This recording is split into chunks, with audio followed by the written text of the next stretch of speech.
ನಮ್ಮ TV Facebook page ನ like ಮಾಡಿ, ಯೂಟ್ಯೂಬ್ ಚಾನೆಲ್ ನ ಸಬ್ಸ್ಕ್ರೈಬ್ ಮಾಡಿ. ನಮ್ಮ ಎಲ್ಲಾ ಯೂಟ್ಯೂಬ್ ವಿಡಿಯೋ ಅಪ್ಡೇಟ್ಸ್ಗೆ ಬೆಲ್ ಐಕಾನ್ ಕ್ಲಿಕ್ ಮಾಡಿ. ನಮ್ಮ ಟಿವಿ ಕರಾವಳಿ ಕರ್ನಾಟಕದ ನಾಡಿಮಿಡಿತ.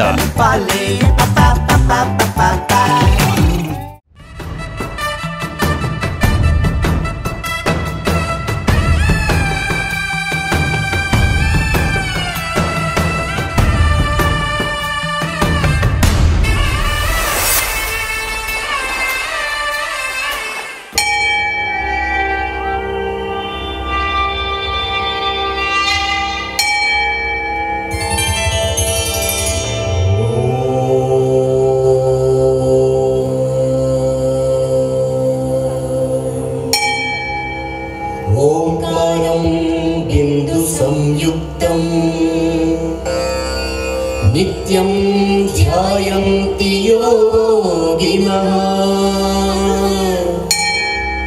कामदं मोक्षदं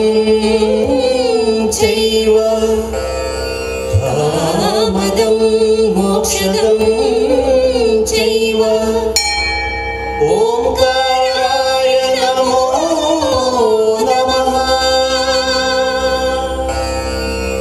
परमजिनेन्द्रवाणिये सरस्वती, परमजिनेन्द्रवाणिये सरस्वती। बेरदु पेण्ण रूपमं धरिसि निंदुगल्तु, बेरदु पेण्ण रूपमं धरिसि निंदुगल्तु। अदुवे भाविसि ओदुव केಳುವ पूजिಪ ಧರಿಸುವ, ಅದುವೇ ಭಾವಿಸಿ ಓದುವ ಕೇಳುವ पूजिಪ ಧರಿಸುವ. ಭವ್ಯ ಕೋಟಿಗೆ ನಿರಂತರ ಸೌಖ್ಯವನ್ನು ಈವುದು, ಭವ್ಯ ಕೋಟಿಗೆ ನಿರಂತರ ಸೌಖ್ಯವನ್ನು ಈವುದು. ಆನಂದಕ್ಕೆರೆದೆ ಆ ಸರಸ್ವತಿಯೇ ಬಾಳ್ಗೆ ಮಗಿಲೇ ವಾವಿಲಾಸಮಂ, ವಾವಿಲಾಸಮಂ, ವಾವಿಲಾಸಮಂ. ಬಿಂದು ಸಹಿತವಾದ ಓಂಕಾರವನ್ನ ಯೋಗಿಗಳು ಪ್ರತಿನಿತ್ಯವೂ ಧ್ಯಾನಿಸುತ್ತಾರೆ. ಇದರಿಂದ ಇಷ್ಟಾರ್ಥಗಳು ಪೂರೈಸುತ್ತವೆ, ಮೋಕ್ಷವೂ ಪ್ರಾಪ್ತಿಯಾಗುತ್ತದೆ. ಅದಕ್ಕಾಗಿ ಓಂಕಾರಕ್ಕೆ ಮೊದಲು ನಾನು ನಮಸ್ಕರಿಸುತ್ತೇನೆ. ಓಂಕಾರಾಯ ನಮೋ ನಮಃ. ಈ ಓಂಕಾರವು ಪಂಚಪರಮೇಷ್ಠಿ ಸೂಚಕವು, ಜಿನೇಂದ್ರ ಭಗವಂತರ ದಿವ್ಯ ಧ್ವನಿ ಪ್ರತೀಕವು, ಪ್ರಣವ ಬೀಜಾಕ್ಷರವು, ಏಕಾಕ್ಷರವೂ ಆಗಿದೆ. ಹೀಗಾಗಿ ನಾವೆಲ್ಲರೂ ಈ ಓಂಕಾರಕ್ಕೆ ಭಕ್ತಿ ಭಾವದಿಂದ ನಮಸ್ಕರಿಸೋಣ. ಓಂಕಾರಾಯ ನಮೋ ನಮಃ. ಅತ್ಯಂತ ಶ್ರೇಷ್ಠವಾದ ಜಿನೇಂದ್ರನ ಮಾತುಗಳೇ ಸರಸ್ವತಿಯು. ಅದು ಬೇರೆಯಾದ ಹೆಣ್ಣಿನ ರೂಪವನ್ನ ಧರಿಸಿ ನಿಂತವಳಲ್ಲ. ಭಾವಿಸಿ ಓದುವ, ಕೇಳುವ, ಪೂಜಿಸುವ ಕೋಟ್ಯಾಂತರ ಜನರಿಗೆ ಶಾಶ್ವತ ಸುಖವನ್ನು ಕೊಡುತ್ತದೆ.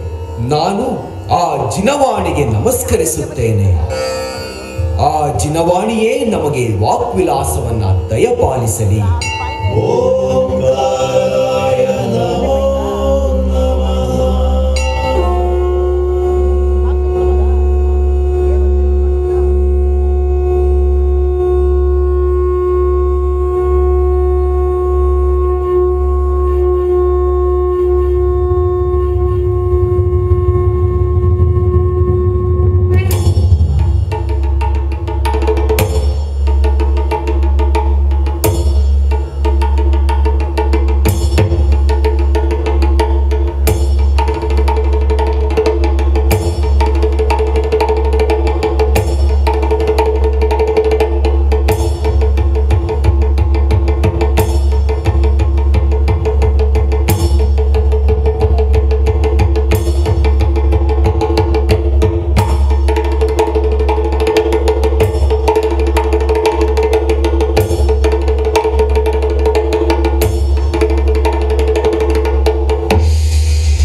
ಸಭೆಗೆ ಆಗಮಿಸಿದ್ದೀರಿ.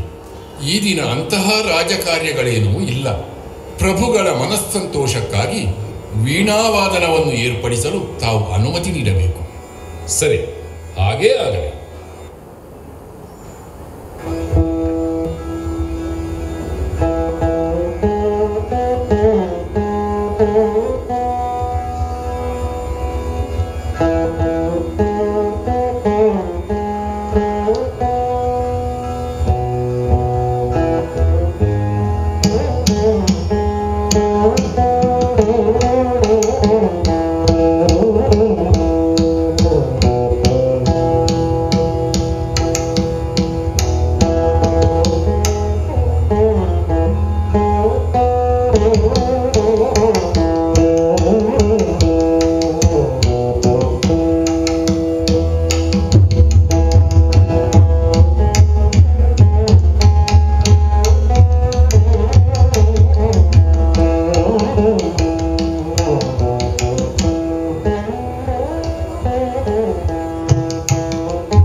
ಏನದು ಕತ್ತಲು?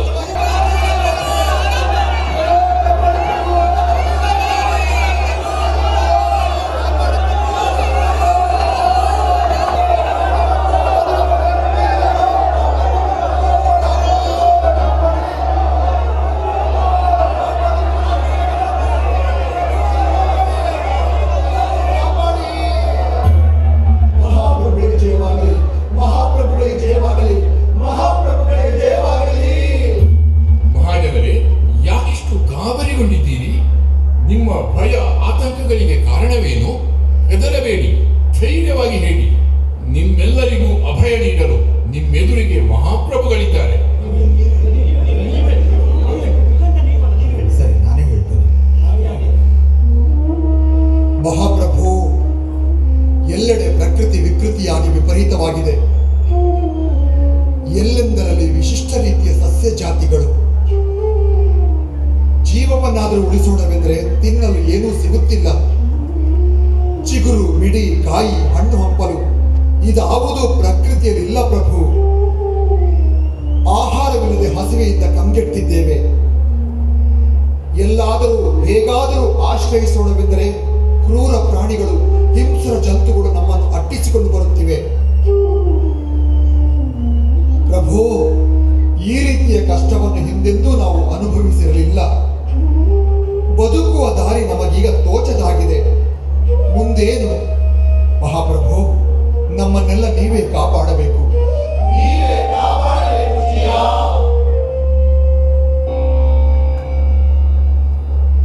ಪ್ರಜೆಗಳೇ, ಯುಗ ಪರಿವರ್ತನೆಯ ವಿಚಾರ ಮೊದಲೇ ನನ್ನ ಅರಿವಿಗೆ ಬಂದಿತ್ತು. ಅದಕ್ಕಾಗಿ ನಮ್ಮ ಕೋಶಾಗಾರದಲ್ಲಿ ಹಸಿ ಮಸಿ ಕೃಷಿಗೆ ಸಂಬಂಧಿಸಿದ ಪರಿಕರಗಳನ್ನು ಈಗಾಗಲೇ ಸಂಗ್ರಹಿಸಿಡಲಾಗಿದೆ. ಅವುಗಳನ್ನು ತಕ್ಷಣ ತರಿಸಿ ಸಭಾಂಗಣದ ಎದುರುಗಡೆ ಇಡಿಸುವ ವ್ಯವಸ್ಥೆ ಮಾಡಿ. ಆಗಲಿ ಮಹಾಪ್ರಭು. ಯಾರಲ್ಲಿ ಹಸಿ ಮಸಿ ಕೃಷಿಗೆ ಸಂಬಂಧಿಸಿದ ಎಲ್ಲಾ ವಸ್ತುಗಳನ್ನು ಇತ್ತ ಬನ್ನಿ.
ಪ್ರಜೆಗಳೇ, ನೀವು ಹೆದರಬೇಡಿ, ಆತಂಕ ಪಡಬೇಡಿ. ಕಾಲ ಪರಿವರ್ತನೆಯಾಗಿದೆ. ಭೋಗ ಭೂಮಿಯ ಕಾಲ ಮುಗಿದು ಕರ್ಮ ಭೂಮಿಯು ಕಾಲಿರಿಸಿದೆ. ಜೈನ ಧರ್ಮದ ಪ್ರಕಾರ ಕಾಲವು ಅನಾದಿ ಮತ್ತು ಅನಂತವಾದುದು. ಮೊದಲ ಭಾಗ ಭೋಗ ಭೂಮಿಗಳಾದರೆ ಅನಂತರದ ಕಾಲ ಕರ್ಮಭೂಮಿಯಾಗಿದೆ. ಇವನ್ನು ಉತ್ಸರ್ಪಿಣಿ ಮತ್ತು ಅವಸರ್ಪಿಣಿ ಎಂದು ಕರೆಯುವರು. ಉತ್ಸರ್ಪಿಣಿಯಲ್ಲಿ ಧರ್ಮ ವೃದ್ಧಿಗೊಳ್ಳುತ್ತಾ ಹೋದರೆ ಅವಸರ್ಪಿಣಿಯಲ್ಲಿ ಧರ್ಮ ಕ್ಷಯಿಸುತ್ತಾ ಹೋಗುತ್ತದೆ. ಇದನ್ನೇ ಕಾಲಚಕ್ರವೆನ್ನುವರು. ಇದರ ಪರಿಣಾಮವಾಗಿ ಈಗ ಕಲ್ಪವೃಕ್ಷಗಳು ಕಣ್ಮರೆಯಾಗಿವೆ, ಕಷ್ಟ ಪರಂಪರೆಗಳು ಎದುರಾಗಿವೆ. ಇನ್ನು ಮುಂದೆ ಕರ್ಮಭೂಮಿಯ ತತ್ವ ಪರಸ್ಪರೋಪಗ್ರಹೋ ಜೀವಾನ, ಅಂದರೆ ನೀನು ಬದುಕು, ಇನ್ನೊಬ್ಬರನ್ನೂ ಬದುಕಲು ಬಿಡು ಎಂಬುದು ಪ್ರಾರಂಭವಾಗುತ್ತದೆ. ಹೀಗಾಗಿ ನಿಮಗೆಲ್ಲರಿಗೂ ನಾನು ಈಗ ಜೀವನೋಪಾಯದ ಮಾರ್ಗಗಳನ್ನು ಹೇಳಿಕೊಡುತ್ತಿದ್ದೇನೆ. ಇಲ್ಲಿ ನೋಡಿ, ಹಲವಾರು ಉಪಕರಣಗಳನ್ನು ನಿಮ್ಮೆದುರು ಇರಿಸಿದ್ದೇನೆ. ಇದರಲ್ಲಿ ನಿಮಗೆ ಬೇಕಾದ ಉಪಕರಣಗಳನ್ನು ಆಯ್ಕೆ ಮಾಡಿಕೊಳ್ಳಲು ನೀವು ಸ್ವತಂತ್ರರು.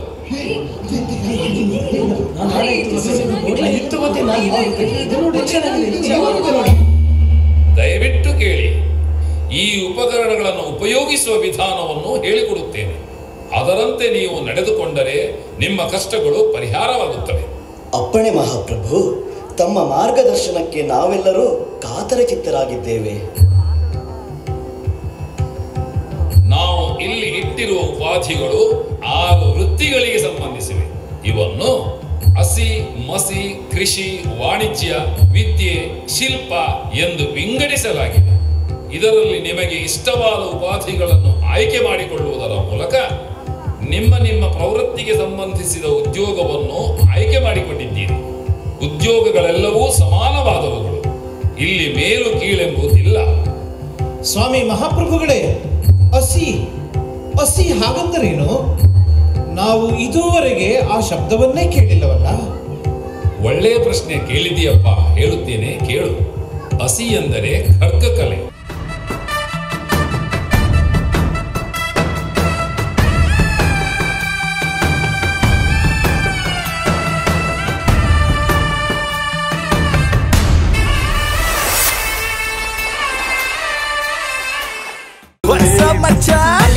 ನಮ್ಮ ಟಿವಿ ಫೇಸ್ಬುಕ್ ಪೇಜ್ ನ ಲೈಕ್ ಮಾಡಿ, ಯೂಟ್ಯೂಬ್ ಚಾನೆಲ್ ನ ಸಬ್ಸ್ಕ್ರೈಬ್ ಮಾಡಿ.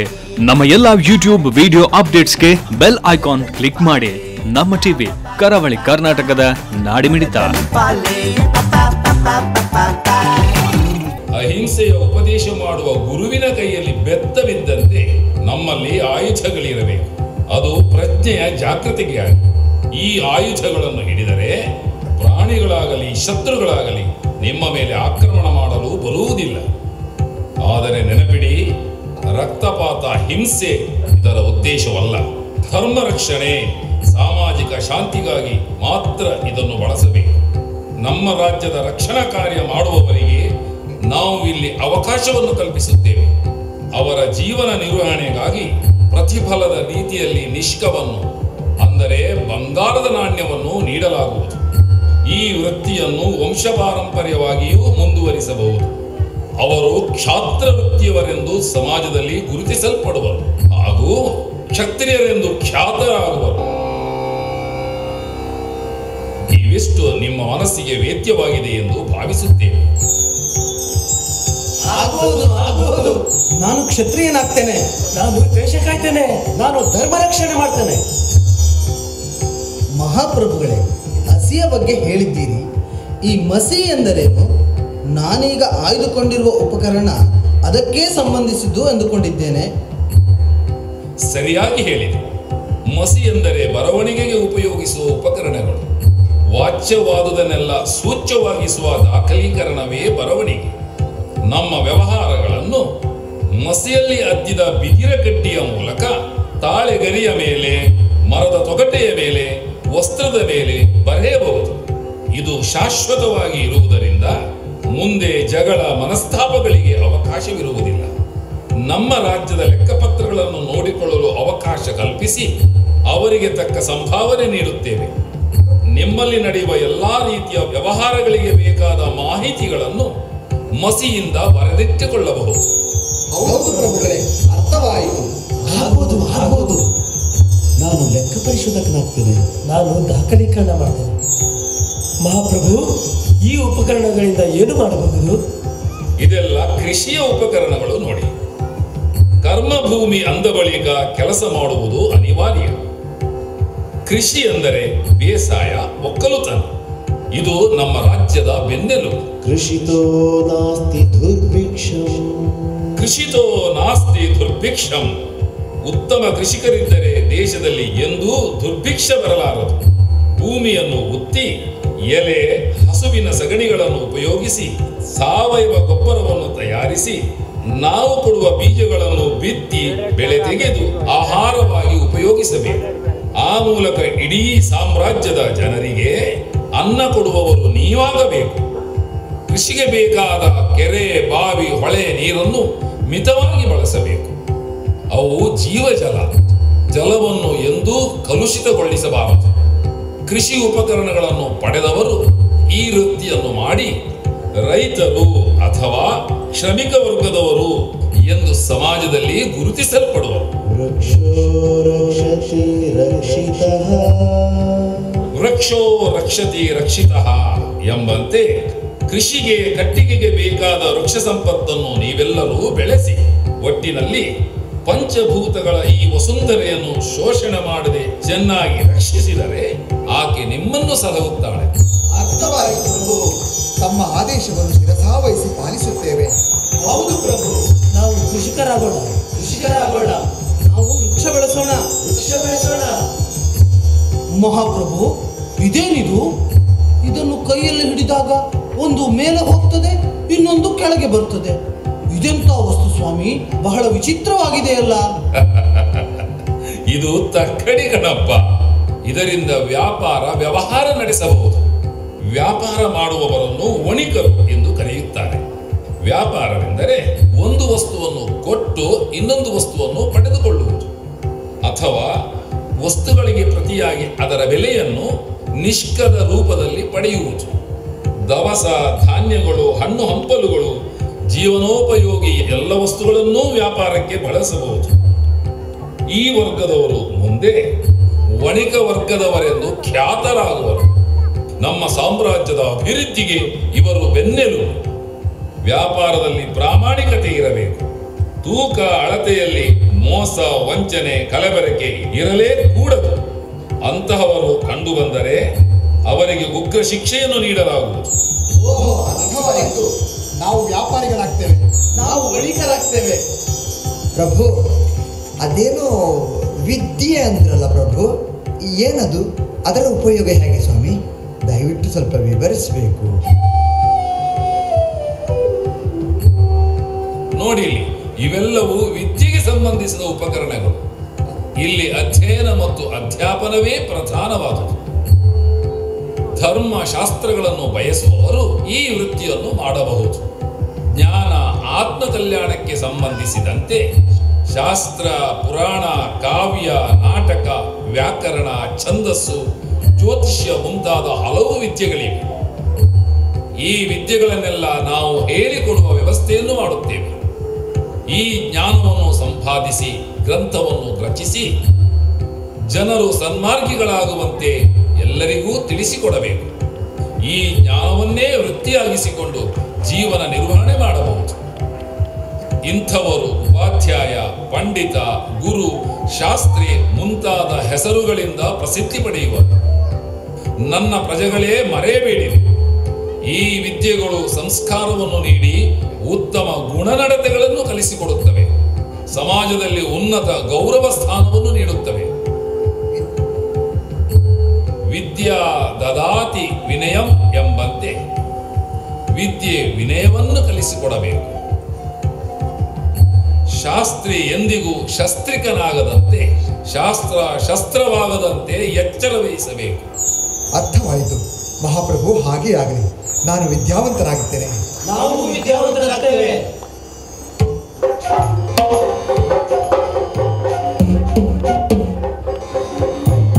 ಮಹಾಪ್ರಭು, ತಾವು ಹೇಳಿದ ಕಲೆ ಮತ್ತು ಶಿಲ್ಪ ಹಾಗೆಂದ್ರೆ ಏನು? ಅದು ನಮಗೆ ಅರ್ಥ ಆಗಲಿಲ್ಲ.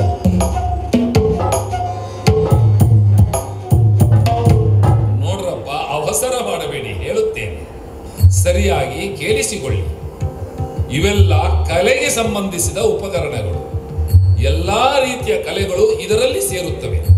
ಶಿಲ್ಪ, ಚಿತ್ರ, ಸಂಗೀತ, ನೃತ್ಯ, ಹಾಡು, ವಾದ್ಯ, ವಾದನ ಇವುಗಳ ಮೂಲಕ ನೀವು ಉದ್ಯೋಗವನ್ನು ನಡೆಸಬಹುದು.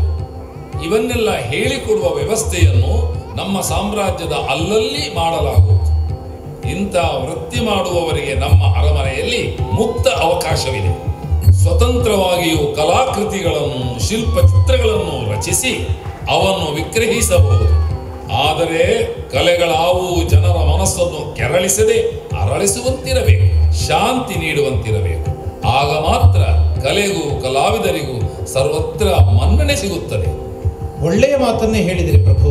ನಿಮ್ಮ ಮಾತಿನಂತೆ ನಡೆದುಕೊಳ್ಳುತ್ತೇವೆ. ಧನ್ಯರಾದೆವು ಪ್ರಭು, ಧನ್ಯರಾದೆವು. ನನ್ನ ಪ್ರೀತಿಯ ಪ್ರಜಾಜನರೇ, ಇಂದಿನಿಂದ ನೀವೆಲ್ಲರೂ ನನ್ನ ಆದೇಶವನ್ನು ಪಾಲಿಸಬೇಕು. ನೀವು ಆಯ್ಕೆ ಮಾಡಿಕೊಂಡ ಉದ್ಯೋಗವನ್ನು ಮುಂದುವರಿಸಿ ಸುಂದರವಾದ ಬದುಕನ್ನು ರೂಪಿಸಿಕೊಳ್ಳಿರಿ.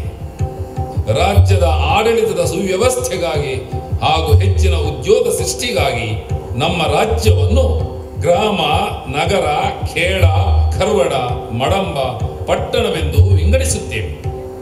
ಜೊತೆಗೆ ಇವುಗಳ ಮೇಲ್ವಿಚಾರಣೆಯನ್ನು ನೋಡಿಕೊಳ್ಳಲು ಕುರುವಂಶ, ಉಗ್ರವಂಶ, ಹರಿವಂಶ ಮತ್ತು ನಾಥ ವಂಶವೆಂಬ 4 ವಂಶವನ್ನು ವ್ಯವಸ್ಥೆಗೊಳಿಸಿ ಒಂದೊಂದು ವಂಶಕ್ಕೆ ಒಬ್ಬೊಬ್ಬ ಮುಖ್ಯಸ್ಥರನ್ನು ನಿಯುಕ್ತಿಗೊಳಿಸುತ್ತೇವೆ. ಇದು ನಮ್ಮ ಆದೇಶ. ಈ ವ್ಯವಸ್ಥೆಯಲ್ಲಿ ಎಲ್ಲ ಪ್ರಜೆಗಳು ಸರಿ ಸಮಾನರು. ಮೇಲು ಕೀಳೆಂಬ ಭೇದ ಭಾವಕ್ಕಿಲ್ಲಿ ಕಿಂಚಿತ್ತೂ ಅವಕಾಶವಿಲ್ಲ. ಈ ವೃತ್ತಿಗಳಿಂದ ಆರಂಭ ಹಿಂಸೆಗಳಾಗುವುದು ಸಹಜ. ಈ ಅಣುಮಾತ್ರದ ಹಿಂಸೆಯನ್ನು ಪ್ರಾಯಶ್ಚಿತ್ತದ ಮೂಲಕ ಸರಿಪಡಿಸಿಕೊಳ್ಳಬೇಕು. ಇನ್ನು ಮುಂದೆ ನಿಮ್ಮ ನಿಮ್ಮ ಕಾಯಕಗಳಲ್ಲಿ ತೊಡಗಿಸಿಕೊಳ್ಳಿ. ಆ ಮೂಲಕ ದೇಶ ಕಟ್ಟುವ ಕೆಲಸವನ್ನು ಮಾಡುವವರಾಗಿ. ಎಲ್ಲರಿಗೂ ಶುಭವಾಗಲಿ.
ಮಹಾರಾಜರಿಗೆ ಜಯವಾಗಲಿ.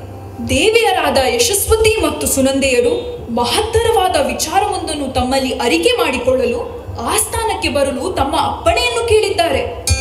ಓಹೋ, ಸಂತೋಷ. ಮಹಾರಾಣಿಯವರು ಈಗಲೇ ಆಸ್ಥಾನಕ್ಕೆ ಬರಲಿ. ಅಪ್ಪಣೆ ಮಹಾಪ್ರಭು.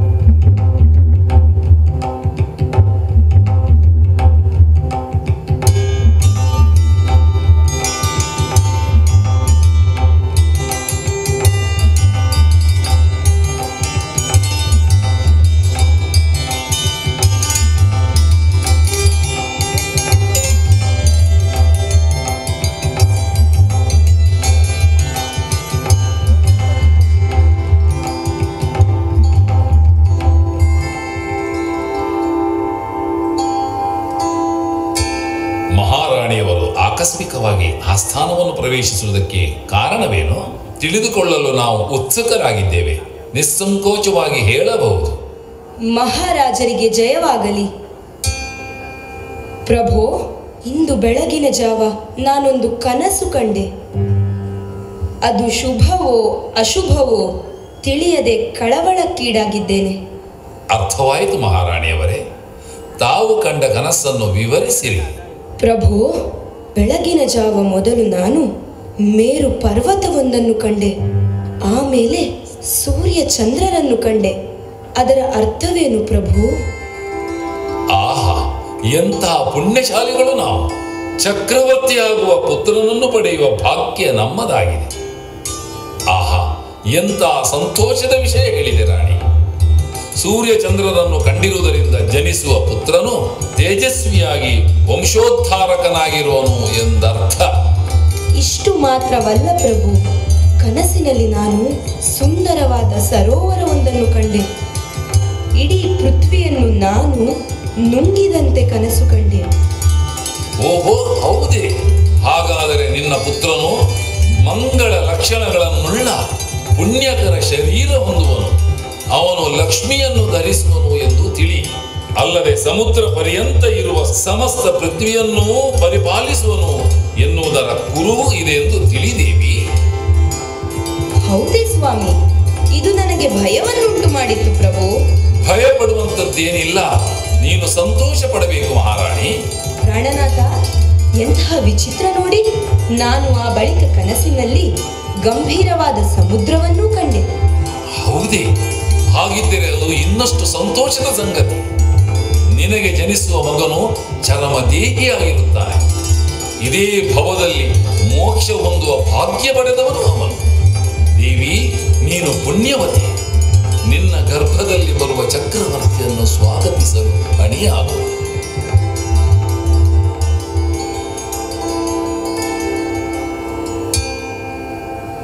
ಮಹಾರಾಣಿ ಸುನಂದಾದೇವಿಯವರ ಸಮಸ್ಯೆಯನ್ನು ಕೇಳಬಹುದೇ? ಮಹಾಪ್ರಭುಗಳಿಗೆ ಜಯವಾಗಲಿ. ಪ್ರಭು, ಇಂದು ಮುಂಜಾನೆಯಿಂದ ನನಗೆ ಅದೇನೋ ಕಳವಳ ಸಂಕಟಗಳಾಗುತ್ತಿವೆ. ಮನಸ್ಸಿನಲ್ಲಿ ಏನೇನೋ ಅಪೇಕ್ಷೆಗಳು ಕಾಣಿಸಿಕೊಳ್ಳುತ್ತಿವೆ.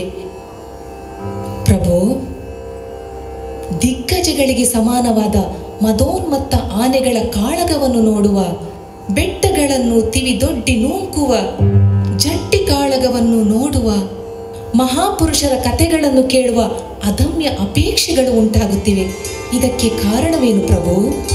ಮಹಾರಾಣಿಯವರ ಅಪೇಕ್ಷೆಯು ಬಹಳ ಚೋದ್ಯದಿಂದ ಕೂಡಿದೆ.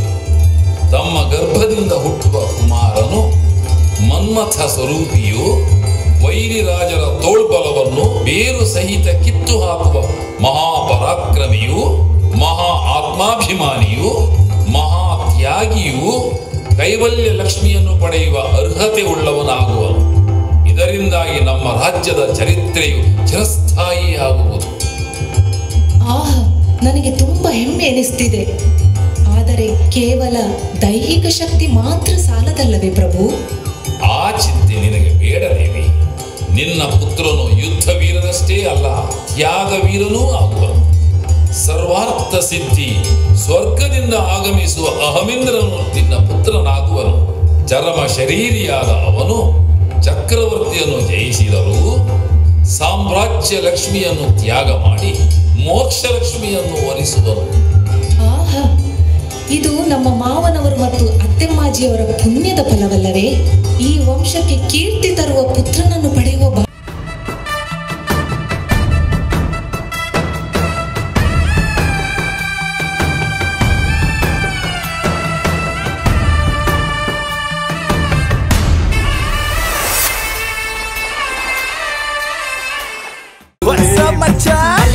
ನಮ್ಮ ಟಿವಿ ಫೇಸ್ಬುಕ್ ಪೇಜ್ ನ ಲೈಕ್ ಮಾಡಿ, ಯೂಟ್ಯೂಬ್ ಚಾನೆಲ್ ನ ಸಬ್ಸ್ಕ್ರೈಬ್ ಮಾಡಿ.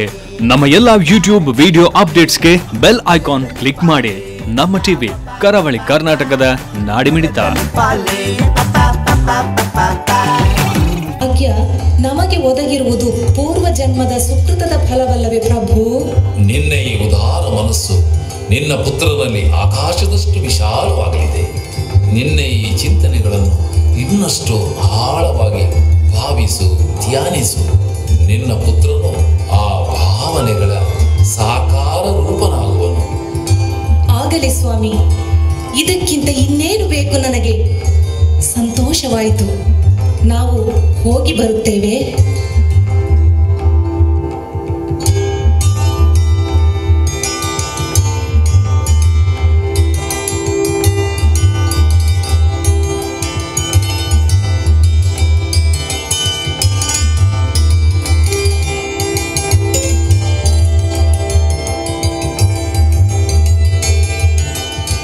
ಮಂತ್ರಿಗಳೇ, ಮಹಾರಾಣಿಯವರು ನಮಗೆ ಸಂತಾನ ಪ್ರಾಪ್ತಿಯ ಶುಭ ಸಮಾಚಾರವನ್ನು ಅರುಹಿದ್ದಾರೆ. ಪ್ರಜೆಗಳಿಗೆಲ್ಲ ಈ ಸಿಹಿ ಸುದ್ದಿಯನ್ನು ತಿಳಿಸುವುದರ ಜೊತೆಗೆ ಸಿಹಿಯನ್ನು ಹಂಚುವ ವ್ಯವಸ್ಥೆ ಮಾಡಿ. ಹಾಗೆಯೇ ಆಗಲಿ ಮಹಾಪ್ರಭು. ಈ ವಿಚಾರವನ್ನು ಆನಂದ ನರ್ತನದೊಂದಿಗೆ ನಾವು ಸಂಭ್ರಮಿಸೋಣ.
ನಮ್ಮ ಟಿವಿ ಫೇಸ್ಬುಕ್ ಪೇಜ್ ನ ಲೈಕ್ ಮಾಡಿ, ಯೂಟ್ಯೂಬ್ ಚಾನೆಲ್ ನ ಸಬ್ಸ್ಕ್ರೈಬ್ ಮಾಡಿ. ನಮ್ಮ ಎಲ್ಲಾ ಯೂಟ್ಯೂಬ್ ವಿಡಿಯೋ ಅಪ್ಡೇಟ್ಸ್ಗೆ ಬೆಲ್ ಐಕಾನ್ ಕ್ಲಿಕ್ ಮಾಡಿ. ನಮ್ಮ ಟಿವಿ ಕರಾವಳಿ ಕರ್ನಾಟಕದ ನಾಡಿಮಿಡಿತ.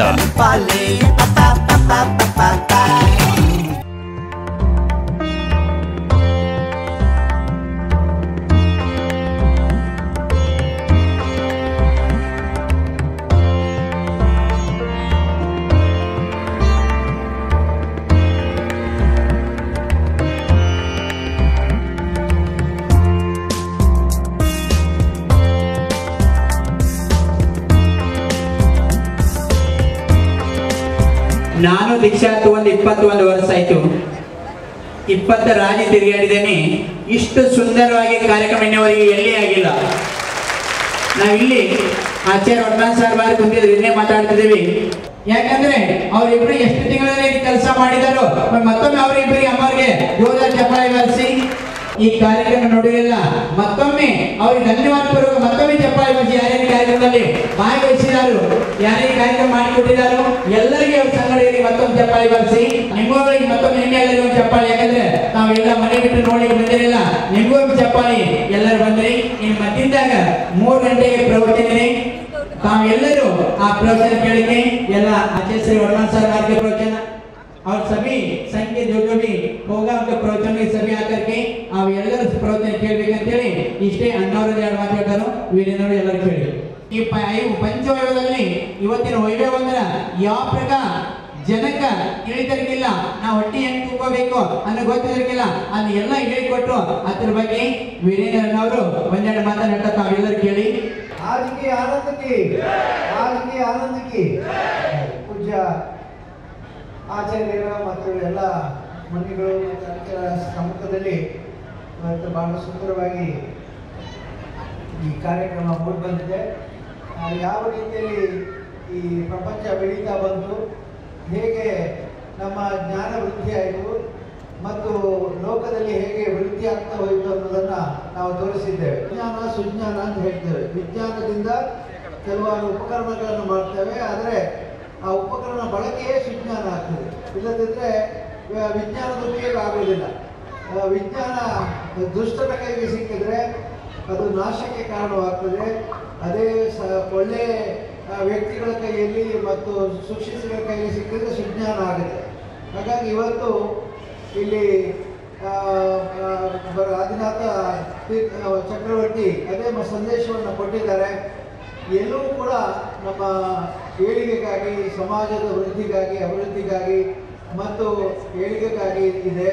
ಇದನ್ನು ಯಾರು ದುರುಪಯೋಗ ಪಡಿಸಿಕೊಳ್ಬೇಡಿ ಅನ್ನುವ ಸಂದೇಶವನ್ನು ಅವರು ಹೇಳಿದ್ದಾರೆ.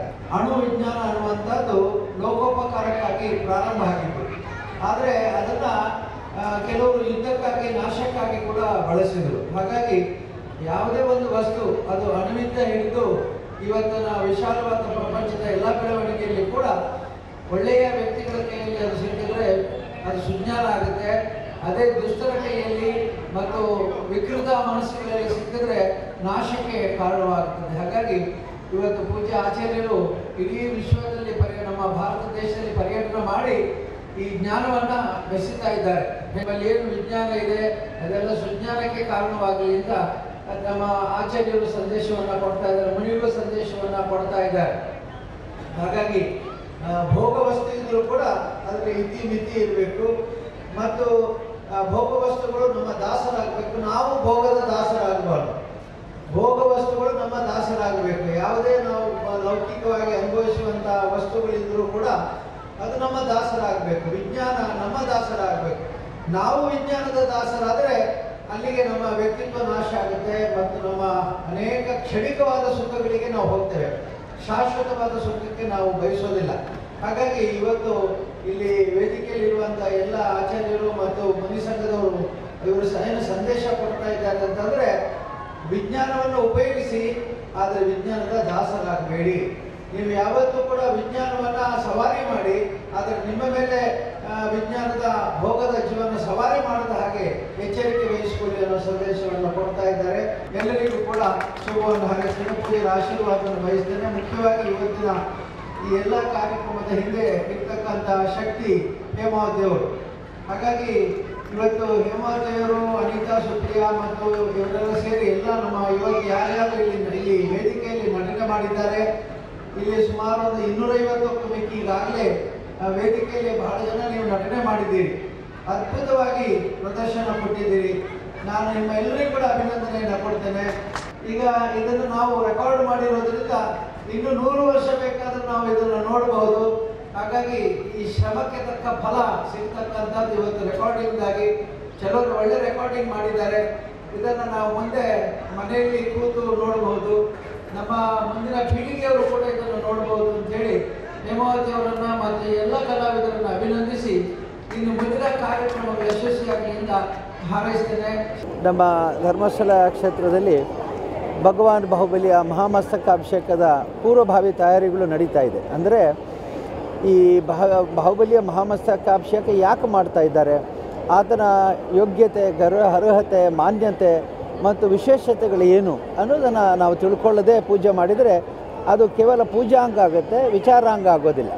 ನಮ್ಮಲ್ಲಿ ಸಮ್ಯಕ್ ದರ್ಶನ, ಜ್ಞಾನ, ಚಾರಿತ್ರ್ಯ ಅಂತಿದೆ. ಯಾವುದೇ ಒಂದು ವಿಷಯವನ್ನು ಚೆನ್ನಾಗಿ ತಿಳ್ಕೊಳ್ಬೇಕು, ಅದರ ಬಗ್ಗೆ ಜ್ಞಾನ ಪಡ್ಕೊಳ್ಬೇಕು, ಆಮೇಲೆ ಅದನ್ನು ಆಚಾರಕ್ಕೆ ತರಬೇಕು ಅಂತ. ಹಾಗಾಗಿ ಇವತ್ತು ಇಲ್ಲಿ ಭಗವಾನ್ ಬಾಹುಬಲಿ, ಭರತ ಬಾಹುಬಲಿಯರು ಅಂದರೆ ಈ ಎಲ್ಲ ಕಥೆಗೆ ಮೂಲ ನಾಯಕ ಹುಟ್ಟುವ ಮುಂದಿನ ಸಂದರ್ಭವನ್ನು ಇಲ್ಲಿ ಪ್ರದರ್ಶಿಸಿದ್ದೇವೆ.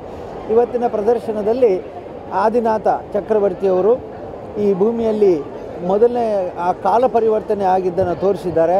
ಭೋಗ ಭೂಮಿಯಲ್ಲಿ ಯಾರೂ ಶ್ರಮ ಪಡಬೇಕಾದಿರಲಿಲ್ಲ, ಆರಾಮಾಗಿ ಕೂತಷ್ಟು ಆಹಾರಗಳು, ಆಮೇಲೆ ಭೋಗಕ್ಕೆ ಬೇಕಾದ ವಸ್ತುಗಳು ಸಿಗ್ತಾಯಿತ್ತು. ಆದರೆ ಈಗ ಕಾಲ ಬದಲಾದಾಗ ಹೇಗೆ ಜನ ತಾವೇ ಪರಿಶ್ರಮದಿಂದ ತಮ್ಮ ಬದುಕನ್ನು ಕಟ್ಟಬೇಕು ಅನ್ನೋದನ್ನು ಇವತ್ತು ತೋರಿಸಿದ್ದೇವೆ. ಅಂದರೆ ಹಸಿ ಮಸಿ ಕೃಷಿ ಅಂತ. ಹಸಿ ಅಂದರೆ ಆಯುಧಗಳನ್ನು ಬಳಸುವಂಥದ್ದು, ಇದರಲ್ಲಿ ಕೃಷಿಯಲ್ಲಿ ನಾವು ಬಳಸಬೇಕಾದ ಉಪಯೋಗಗಳು, ಅದರಲ್ಲೇ ಸಾಹಿತ್ಯಗಳು ಅಂದರೆ ಎಲ್ಲ ಕಲೆಗಳನ್ನು ಹೇಗೆ ಬಳಸಬೇಕು ಅನ್ನೋದು ನಾವು ತೋರಿಸಿದ್ದೇವೆ. ಹೀಗಾಗಿ ಇವನ್ನು ಮುಂದಿನ ದಿನಗಳಲ್ಲಿ ಒಂದೊಂದೇ ಈ ಪ್ರದರ್ಶನದ ಮೂಲಕ ಹೇಗೆ ನಮ್ಮ ಭಗವಾನ್ ಬಾಹುಬಲಿಯ ವ್ಯಕ್ತಿತ್ವ ರೂಪುಗೊಳ್ಳುತ್ತದೆ, ಹೇಗೆ ಮುಂದೆ ಆತನ ವೈಭವದಿಂದ ಅವನು ಮತ್ತೆ ತ್ಯಾಗ ಜೀವನಕ್ಕೆ ಬರ್ತಾನೆ ಅನ್ನೋದನ್ನು ತೋರಿಸ್ತೇವೆ. ಇವತ್ತು ವಿಜ್ಞಾನದ ಒಂದು ಪರಿವರ್ತನೆಯನ್ನು ನೀವು ಕಂಡಿದ್ದೀರಿ. ವಿಜ್ಞಾನ ಅಂದರೆ ಏನು ಅಂತಂದರೆ ಯಾವಾಗಲೂ ಕೂಡ ಬದುಕಿಗೆ ಉಪಯುಕ್ತವಾದಂಥ ಮಾಹಿತಿಗಳನ್ನು ಕೊಡುವಂಥದ್ದು ವಿಜ್ಞಾನ. ವಿಜ್ಞಾನದ ದಾಸರು ನಾವಾಗಬಾರ್ದು, ನಮ್ಮ ದಾಸ ವಿಜ್ಞಾನ ಆಗಬೇಕು. ಅಂದರೆ ವಿಜ್ಞಾನವನ್ನು ನಾವು ಬೇಕಾದಾಗೆ ಬಳಸ್ಕೊಳ್ಬೇಕು, ಆಗ ಸುಜ್ಞಾನ ದೊರಕುತ್ತೆ.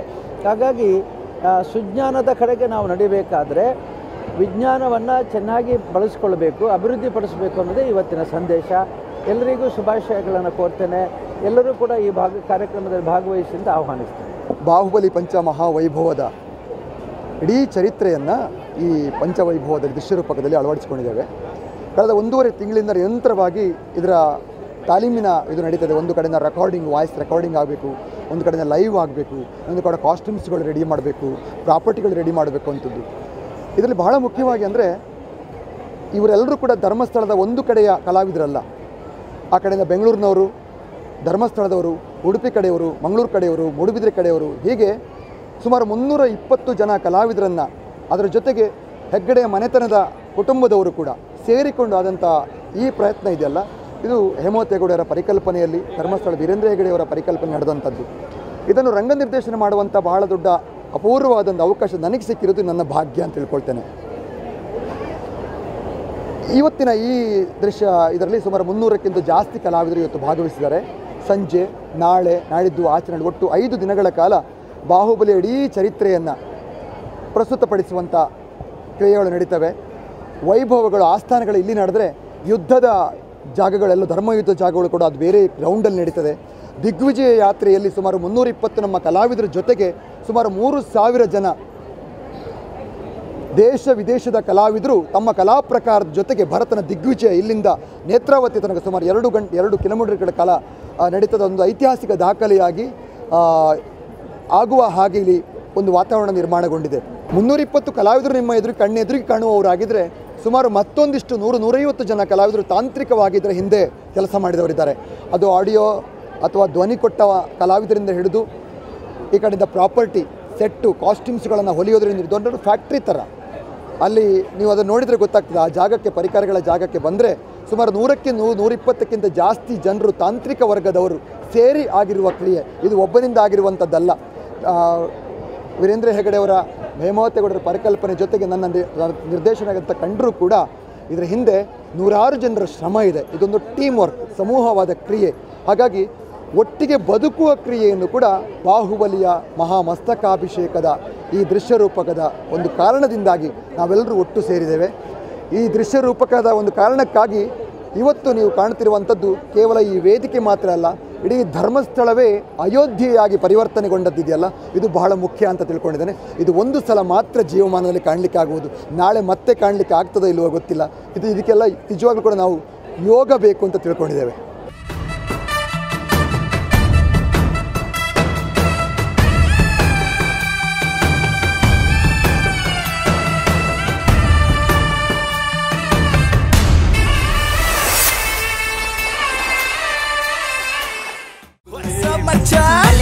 ನಮ್ಮ ಟಿವಿ ಫೇಸ್ಬುಕ್ ಪೇಜ್ ನ ಲೈಕ್ ಮಾಡಿ, ಯೂಟ್ಯೂಬ್ ಚಾನೆಲ್ ನ ಸಬ್ಸ್ಕ್ರೈಬ್ ಮಾಡಿ.